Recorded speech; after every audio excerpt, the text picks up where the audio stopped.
শুভ সকাল, কেমন আছেন? আশা করছি ভালো আছেন। আপনাদের ভালোবাসায়, ঠাকুরের কৃপায় আমিও ভালো আছি। এখন থেকে ব্লগটা শুরু করলাম। এটা বৃহস্পতিবারের ব্লগ। আমি কালকে ব্লগ দিতে পারিনি, ওই জন্যে আমার শরীরটাও ভালো ছিল না। এটা বৃহস্পতিবারের ব্লগটা দিচ্ছি আজকে। কেন কালকে এডিট করতে পারিনি, ওর জন্যে। এডিটটা করতে পারলে কালকে দিয়ে দিতে পারতাম। ওই যে এখানে ভাজা বসিয়েছি, আর এখানে ডালটা ফোড়ন দেবো, মুগ ডাল করব। আর শরীরটাও কালকে খুব খারাপ ছিল আমার। শরীর এত খারাপ, আজকে ভাবছি ডাক্তারখানায় যাব, ডাক্তার দেখাবো আজকে। প্রচণ্ড শরীরের মধ্যে অস্বস্তি, নাহলে ভিডিওটা অফ করতে চাইনি। আমি কমিউনিটি পোস্ট দিয়ে দিয়েছি কালকে, ওর জন্যে কালকে পারিনি। কালকে করা রয়েছে ভিডিও, একটুখানি এডিট করার জন্য আর ভয়েস দেওয়ার জন্য দিতে পারলাম না। তারপরে এই যে আলু ভাজাটা নামিয়ে নিয়ে ডালটা ফোড়ন দেব। তারপরে রান্নার দিকে চলে আসলাম। শরীর কিন্তু ওই বৃহস্পতিবারেও খারাপ ছিল আমার খুব, কিন্তু সেদিন অত বুঝতে পারছিলাম না। কিন্তু কালকেও শরীর খারাপ ছিল। হলে কি হবে, ঘরের কাজ তো করতেই হবে। একার ঘর, শুয়ে থাকতেও পারিনি। সকালে শুয়েছিলাম একটু, টিফিনটা আমার বরমশাই করেছে, তারপরে উঠে রান্না আমার যেকে সেই করতেই হয়েছে। মেয়ে এসে খাবে, শুয়ে থাকলে তো হবে না আমার। যতই শরীর খারাপ হোক, ওর জন্য আজকে ডাক্তারখানায় যাবো ভাবছি, ডাক্তার দেখিয়ে আসবো। কালকের ভিডিও করে রেখেছি, কিন্তু এডিট করার জন্য আমি ছাড়তে পারছি না। এই যে এখানে এবার কড়াইতে ফোড়ন দিয়ে দেবো। মেয়েদের যতই শরীর খারাপ লাগুক আর যাই লাগুক, কাজ তো করতেই হবে। আর কেউ করে দেওয়ারও নেই, আর কে করে দেবে। আগেও ওরকম কষ্ট করে করেই করতাম, তখন তো সব একসাথেই ছিলাম। বলে কি হয়েছে, নিজের কাজ নিজেরই করতে হয়। এই শরীর খারাপ হলে বোঝা যায় কে কাকে অত ভালোবাসে। খোঁজ নেওয়ারও কেউ থাকে না, কিন্তু কি করব আমি, ওই জন্যে। আর তারপরে খুশির খবর, আপনাদের কি অন্নপূর্ণা ভাণ্ডার ঢুকেছে? আমার তো ঢোকেনি, আমি অনলাইনটা করেছিলাম না, কালকে গিয়ে করে এসেছি। অনেকের ঢুকে গেছে, আপনারা কমেন্ট করবেন ঢুকেছে কি না। দুঃখের বিষয়, আমি অনলাইনটা করতে পারিনি বলে অত আমার ঢোকেনি। আমার বোনদের সবার ঢুকে গেছে। ওইটা শুনেও মনটা খারাপ হয়ে গেল, আমার ঢোকেনি। আবার তো আবার কালকে গিয়ে অনলাইনে ফিল আপ করলাম, দেখি কবে আসে। ওই আপনাদের কি ঢুকেছে? কমেন্ট করে জানাবেন। এখন তো নিয়ম পাল্টে দিয়েছিল, আমি অত গরজ করিনি, খালি ফর্মটা ফিল আপ করে দিয়েছিলাম। ভেবেছিলাম ফর্মে হয়ে যাবে, দেখি না, হলো না, আবার অনলাইন করতে হলো। এই যে সুন্দর করে ডালটা ফোড়ন দিয়ে দিলাম। কমেন্ট করে জানাবেন আপনারা পেয়েছেন কিনা। বেশ ভালোই হয়েছে, পেয়েছে, অনেকের কাজেও লাগবে। এই যে কথা বলতে বলতে পনিরটা বানাবো। পনিরটা হলো ওই যে কেটে নিয়েছি পিস পিস করে, এর মধ্যে লঙ্কার গুঁড়ো, হলুদ আর একটু লবণ দিয়ে করব, মাখিয়ে রেখে দেবো। তাহলে ওর মধ্যে সব ঢুকে যাবে। তারপরে ভেজে একটু গরম জলে ফেলবো, তাহলে একটু সফট ভাবটা হবে। আমার গলা শুনে বুঝতে পারবেন কি না জানি না, আমার শরীর আজকেও ভালো না। তাও ভাবলাম না, ভিডিওগুলো জমে গেছে, যা হোক একটু করেছি। ওই বৃহস্পতিবারের ব্লগটা দিই। কালকে বৃহস্পতিবারে খেয়েছিও 4টের সময় আমি পুরো। কী যে বৃহস্পতিবারে কাজ করে মরে উঠতে পারছি না। শরীরে দেখবেন জুট না থাকলে কোনো কাজ হয় না। যেই ঠাকুরের আসন বৃহস্পতিবার না, ভীষণ কাজের চাপ থাকে। ঠাকুরের আসনের কাপড়গুলো ধুতে হয়েছে। এই যে এখানে মাছের ঝোলটা বসিয়ে দিলাম, আর এই পাশে মোচা করেছি, মোচা বসিয়ে দিলাম। এগুলো আর শেয়ার করিনি, রোজই তো এগুলো করি, শেয়ার করি। আর মাছের ঝোলটা যেরমভাবে পেঁয়াজ রসুন দিয়ে করে সেরমভাবেই করলাম। পেঁয়াজের পেস্ট আর যা রেগুলার মশলা দিয়ে এইটা কষিয়ে জল দিয়ে দেবো। বৃহস্পতিবার থেকেই আমার শরীরটা খুব একটা ভালো লাগছে না, মাথা যন্ত্রণা করছে, মাথাটা ভার ভার হয়ে থাকছে। ওই জন্যই এডিট করিনি সাহস করে। কেন, মাথা ভার থাকলে দেখবেন কথা বললে আরও বেশি মাথা ভার হয়ে যায়। আজকেও আছে, আজকে একটু কম আছে। দেখি আজকে বিকালে ডাক্তারখানায় যাব, কি বলে, চেক আপ দিতে, কি শরীরে কোনো অসুবিধা হচ্ছে নাকি। মানুষ তো সারাদিন কাজ করতে থাকি, অত কেয়ার করি না নিজের দিকে। এদিকে যে মাছের ঝোলটা হয়ে গেছে, কে জানি ফোন করছে, সেটাই দেখছি, মেয়ে করছে মনে হয়। মানে কড়াইতে তেল দিয়ে তেজপাতা গোটা জিরা ফোড়ন দিয়ে আলুটা ভেজে নেবো। মেয়েকে ফোন করছিলাম, মেয়ে ফোন করেছে, ফোনটা ধরতে পারিনি। এই যে সুন্দর করে আলুটা ভেজে ওর মধ্যে আদা, জিরার গুঁড়ো, ধনের গুঁড়ো, লঙ্কার গুঁড়ো দিয়ে ভালো করে কষিয়ে ঝোল দিয়ে দেবো। ওখানে মাছের ঝোলটা ও জাল খাচ্ছে, মাছ দিয়ে দেবো। ওই দিন চাপও ছিল ভীষণ বাবা কাজে, এই কাজের চাপ যে কখন বাড়ে কখনই হয় না। পনিটা ভাজছি, ভুল বলেছি, পনি ভাজছি। আসলে এটা বৃহস্পতিবারের ব্লগ তো একটু এদিক ওদিক হয়ে যেতে পারে, যেদিনেরটা সেদিন বলি সেটাই একটু ভুল হয়, কিন্তু এটা তো একদিন গ্যাপ হয়ে গেছে, ওই জন্য একটু ভুল হতে পারে। যে পনিরটা ভেজে নিলাম। আর ওই দিন রাগও ছিল, শরীরটাও ভালো লাগছিল না। শরীর ভালো না লাগলে কোনো কিছুই ভালো লাগে না। এই যে এবার বসালাম পনির তরকারিটা, কিছুই দেবো না, এমনি জিরা আদা বাটা দিয়ে করবো ভেবেছিলাম। একটু চাল মগজ টগজ বেটে দেবো, দূর ভালো লাগছে না আমার। ওই দিনের থেকেই শরীরটা একটু ঝিমাচ্ছে, ভালো লাগছে না। তার মধ্যে খাটনির তো শেষ থাকে না সংসারে, দেখবেন যেটুকু দেখাই তাই। আর না হলে কুটকুট করে অনেক কাজ থাকে, সেগুলো আর শেয়ার তো সব করা যায় না একটা ভিডিওর মধ্যে। এইটুকু করি, এইটুকু নিয়ে আপনাদের সাথে শেয়ার করলাম। লবণ লাগবে, লবণ দিয়ে দিলাম। ওখানে ওই আলুটা ভেজে আদার পেস্ট দেবো, ধনে জিরার গুঁড়ো দিয়ে তরকারিটা বসিয়ে দেবো। এই যে গরম মশলা দিয়ে মাছের ঝোল নামিয়ে নেবো। আপনার একটু স্পিড বাড়িয়ে দিয়েছি, তাই এই কটা কাজ করতে যা আমার সময় লাগে সারা দিন। ওই দিনও 11টার সময় রান্নাঘরে ঢুকেছি। টিফিন তো সকালে একচোট করে নিয়ে ঘর দুয়ার ঝাঁপ দিয়ে, বাসি ঘর ঝাঁপ দিই, তারপরে নিজে ফ্রেশ হই, বাদ বাকি টিফিন বানাই, ওই সব করে খেয়ে দিয়ে তারপরে রান্নাঘরে ঢুকি।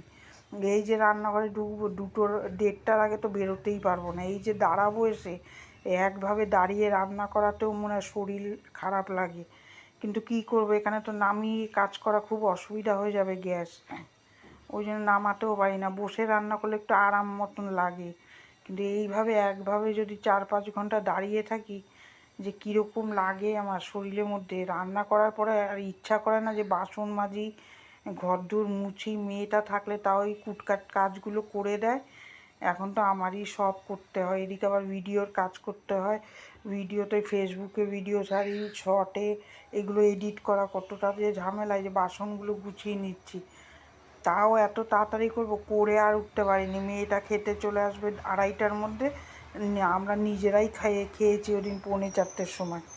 কি তখন খেলে কি আর হজম হয়? আর একটু শুতে পারিনি, রেস্ট করতে পারিনি, শরীর শরীর আর ভালোই লাগছিল না। তারপরে এই যে চলে আসলাম ঘরটা ঝাঁট দিতে, বরমশাই খাবার দিয়ে এসে বসছে, এসে ঘরটা ঝাঁট দিচ্ছি। ঝাঁট দিয়ে তারপরে মেয়ে চলে আসবে, তার মধ্যে ঘরটাও মোছা হবে না। তারপরে যে মেয়ে খেয়ে চলে গেল, অনেকক্ষণ পরে এসছি আমি আপনাদের সামনে। এই যে ঘরগুলো মুছে নিচ্ছি, তখনই বাজে 2:30 পৌনে 3টে। চিন্তা করুন না, ঠাকুরের বাসনও মাজা হয়নি। আর বৃহস্পতিবার বলে কথা, ঠাকুর না দিয়ে ভালোও লাগে না। এমনি সময় না দিতে পারি, বরমশাই দিয়ে দেয়, সে আলাদা। বৃহস্পতিবার দিন আর তারপরে অম্বুবাচী গেছে, আমি আসনটা ভালোভাবে পরিষ্কারও করতে পারিনি। আপাতত পরিষ্কার করেছিলাম, আমি বৃহস্পতিবারে করব বসেই ছিলাম। আজকে যতই দেরি হোক আমি ভেবেছি আজকে করেই ছাড়বো, না করলে হবে না। ওরম নোংরাভাবে ঠাকুরের আসন রাখে না। আপাতত করেছিলাম পরিষ্কার, আর বেটা ছেলেরা পারে না ওরমভাবে পরিষ্কার করতে। মেয়েদের যেরকম ধৈর্য, বেটা ছেলেদের ধৈর্য তো কম হয়। আসুন দেখাই দুপুরে লাঞ্চ মেনু। এত কিছু রান্না করেছি, ভাত, ডাল, মাছের ঝোল আর মুগ ডালই রয়েছে, কারোর দিন খাবারও কম কম ছিল। এই যে তারপরে চলে আসবো বেলকুনি, রান্নাঘরটাও পরিষ্কার করে নিয়েছি, বেলকুনিতে ঠাকুরের বাসন মাজতে। মেঘ হয়ে এসছে বাইরে, তখন কটা বাজে জানেন? 3টে পৌনে 3টে বাজতে যায়। আমার খাওয়া দাওয়া ঠিক হয়নি ওই দিন, ওই জন্য পেটেও প্রবলেম হচ্ছে। ওদিকে মাথাটাও ভারী ভারী ভাব লাগছে, শরীরটা একদম জুত নেই। তাও তো কষ্ট করে আপনাদের সাথে ভিডিওটা শেয়ার করছি আমি।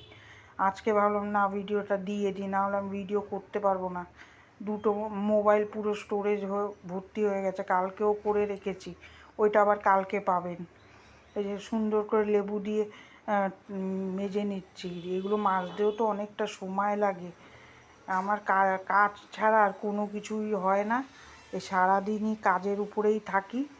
না কোনো জায়গায় ঘোরা না ফেরা, এক এক সময় ভালো লাগে না, মনে হয় দূর কাজ করতে করতে এই শরীর ভালো না লাগলে কী হবে, কাজ তো করতেই হবে। কালকের ভিডিওটা দেখবেন, কালকে শরীর খারাপ বেশি ছিল আমার। ওই চুড়িদার পরেই কাজ করেছি, কালকে এক জায়গায় গিয়েছিলাম, এসেই কাজ ধরেছি। প্রেশারটা মাপাতে গেছিলাম, প্রেশারটা কীরকম আছে, ওর জন্য মাথা ভারী হচ্ছে নাকি প্রেশার ঠিকই আছে, কিন্তু কিসের জন্য যে মাথাটা ভারী হচ্ছে বুঝতে পারছি না। ওই জন্যই ভাবছি আজকে ডাক্তার দেখিয়ে আসবো। কালকে ভিডিও দেখবেন তাহলেই বুঝতে পারবেন আমার চোখ মুখ যে কীরকম কালো হয়ে গেছে। এসে আর সারাদিন কাজ করি তো নিজের শরীরের যত্ন করতে পারি না, আর খাওয়াটা ভীষণ অবেলা হয়ে যায়। ওই অবেলাতে পেটে ভীষণ অসুবিধা করে। রাত্রেরটা তাও সময় হয়, দুপুরেরটা আর পেরে উঠি না আমি। আর কত দেবে, বয়সও হচ্ছে। আজকের থেকে তো আর এই কাজ করছি না, মেয়ের 23 বছর বয়স, তখন থেকে এই কাজ করেই যাচ্ছে। আর কত ভালো ভালো লাগে, শরীরের যত্নও করি না। দেখেন না আমি একটা টিপও পরি না, ওইভাবে কাজ করতেই থাকি। এখন আর ভালো লাগে না এই কাজ টাজ করে, না নিজের শরীরের যে যত্ন নেব সে আর ইচ্ছা করে না। আর বেটা ছেলেরা তা বলবে যে তোমরা কি কাজ করো, আমরা তো বাইরে, আমার যা খাটনি হয় ওর থেকে মেয়ে ছেলেরাও কম কাজ করে না। ঘরে যে কম কাজ থাকে বলুন না, প্রতিটা মেয়েরই। যতই কাজের লোক থাকুক গিয়ে, কাজের লোক থাকলে তো আর হয় না, ঘরেও অনেক কাজ থাকে টুকটাক। এই যে তারপর চান করে চলে আসলাম পুজো দিতে। এই যে ঠাকুরের সাজিয়ে গুজিয়ে সুন্দর করে কাপড় পাল্টে সব মালা দিয়ে, গণেশকে একটা মালা দিলাম, লক্ষ্মী ঠাকুরকে একটা মালা দিলাম, দিয়ে এবার ঘরটা বসাবো। যেটা আমি আজকে ভেবেছি ঠাকুর আসন পরিষ্কার করেই ছাড়বো। এবার আজকে বৃহস্পতিবারের ঘট বসানোটাই বেশি আপনাদের সাথে শেয়ার করলাম। কি রোজ শেয়ার করব এক জিনিস, আপনাদেরও মনে হয় ভালো লাগে না। আমি তো বেরোই না, বেরোলে তাও ভিডিও করতে পারি।